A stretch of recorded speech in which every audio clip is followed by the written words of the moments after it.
welcome back again to my YouTube channel. So for today's video guys, maiksing video lang talaga na.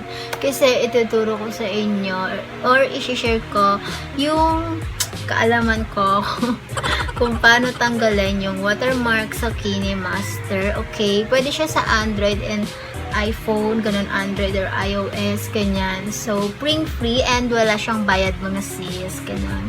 So, parang hack lang siya kung paano matanggal yung watermark. Kasi, di ba parang kapag may watermark, parang hindi maganda tignan. For me lang naman kapag may watermark. And, kung katulad ko kayo na hindi pa upward sa ngayon yung magbayad ng pag-remove sa watermark. So, this video is for you.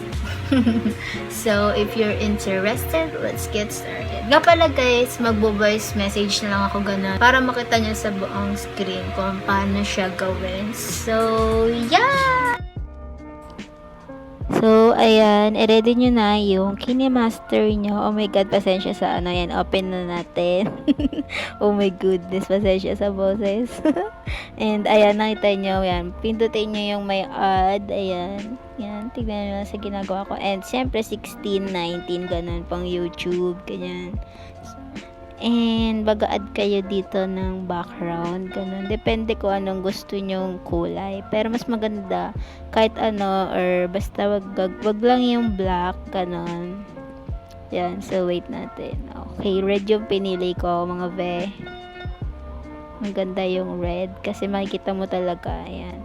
Yan, and then, add layer ulit na background, kasi dyan ako nag-edit. Pwede ring video, ayan. Tingnan nyo na ginagawa ko dyan. Mag-a-add ako ng gray background. Ganun. Para naipit yung boses pa. So, ayan. Tagapag-isipan. O, ayan. O. I-zoom in lang ng konti. Ayun. Basta makita naman niya yung ginagawa ko dyan. And, mag-a-add ako ng text. Ganun. Medyo mabagal po yung ayan. Ang beses nagkamali. Nag-iisip po ako ng title dyan. Pero, ayun. Basta. Nakita nyo na lang dyan. Oh my God, young. Okay. Oh my goodness. Ang tagal mag-isip. Ayan na, ayan na. Yan. Kunyari, nag-Watson's Hall na naman po tayo, no? Ayan. For example lang yan, mga be. Ayan. May favorite font. Font pa? Ayan. Siyempre, lagyan ko rin ng in animation. Ganun. Ay, namili pa si bakla. O, namili pa ng kulay. Ipaglaw pa ako dyan. Siyempre, maarte pag nag-edit. And, napakadali lang neto, guys. Ayan. No, not that. Ayan. So, ayan, wait lang. Animation na lang po yung kulang. And, isi-save na natin. OMG, ayan. Okay, save na natin. O, bongga. Siyempre, may watermark pa din nakikita nyo. Pero, kailangan nyo pa ng isang app. Pwede yun sa Android and iOS. So, ayan, nagsisave. Mga segundo lang yung mabilis mag-save. Ganon. Ayan. So, next is, dito tayo sa BLLO app. Okay, wala rin yung watermark, mga te. Diba? So, ayan. Dyan tayo magka-cut. Dyan natin So, ayan. Oh my goodness, nakita yung best. Ayan. Kita nyo naman, may red pa siyang background. Ayan. 16:9. Ganun ulit. Ayan. Loading. Oh, ayan. Pack. Okay, so ganyan. Isi-zoom na lang. I-resize lang hanggang sa matakpan yung red and yung watermark. Ayan.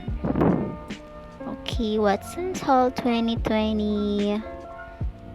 Okay, done. Inulit ko pa yan kasi, diba, baka may red pa, diba? Pam. Ayan. So, diba, ang cute. So, i-save na natin. Ayan. Okay. So, ayun na naman yung hack. And titignan natin dun sa gallery kung talagang maganda. Yung, para mapakita ko sa inyo na wala na siyang watermark, mga be. Kasi, Baka nagtataka kayo kung meron pa ba or ayan. So, punta na tayo sa photos. Ayan, ayan. Oh my God. Oh, ayan na nga yung video ko. Pak, what's on Soul 2020 and there, wala nang watermark. So, that is all for my video, guys. So, hope na nakatulong kasi isa yun sa hack na ginagawa ko. Ganun. So, yeah. That's all for today. Ayan. Don't forget to like and subscribe to my YouTube channel.